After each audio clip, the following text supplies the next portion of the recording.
नमस्कार सांग मैंने पुष्पा कुकिंग को आपण मन को स्वागत। आज मु बनवा को जाऊँगी मुगरे गोटे बहुत सुंदर रेसिपी जार नाम है चंद्रकांती पिठा। तो प्रथमे मु 2 कप मुग नहीं मुग को मुझे भल भाव बतई रखी ए गोटे ग्लास पानी देकी या भल भाव पेस्ट बनई आनी। देखो पेस्ट बना हो गला। एवं परवर्त स्टेप को जीवा गैस ऑन करवा। गैस ऑन हो गला गोटे कड़ाई बसैबा। कड़ाई को भल से गरम होगापी छाड़ा। एमुचे 2 बड़ चामच गुआ घी 4 ରୁ 5टी अलैच तापर देवी 5 ରୁ 6टी गोलमरीच ए सब को भल भाव टिके फुटापी छाड़ी ना। एबे मु एथिरे दउची गोटे कप पानी भल भाव फुटापी छाड़देवा। पानी को देखो पानी भल भाव फुटे आसलानी। एबे मु एथिरे दउची 2 चामच लुण स्वाद अनुसार। तापर मु एथिरे दउची गोटे नड़िया को कोरिकी रखी ताकि ये सब को पकई नेबी। या भल भाव मिक्स करनबा। एबे मु दउची गोटे कप चीनी। आपणकर मीठा जति आपन बेसी पसंद ताले आपण अधिका चीनी नहीं पारिबे। या भल भाव आ टिके घांटी नबा।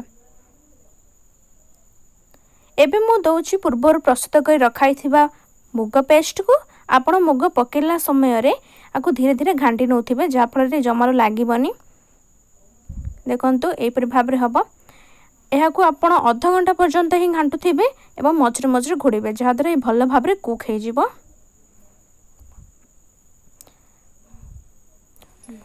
एबे या अध घंटा पर्यंत कभर कर रखिना। अध घंटा पर आप काढ़े पुणी थे टिके घाटी ने या ओल्ट पाल्ट करने।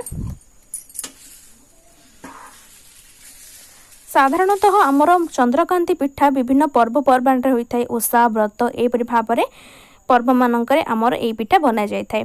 एबे मु किछि सुंदर पाई एठारे बादाम ऐड करनोछि। आपण चाहे एते काजू किशमिश मध्य ऐड करि परिबे।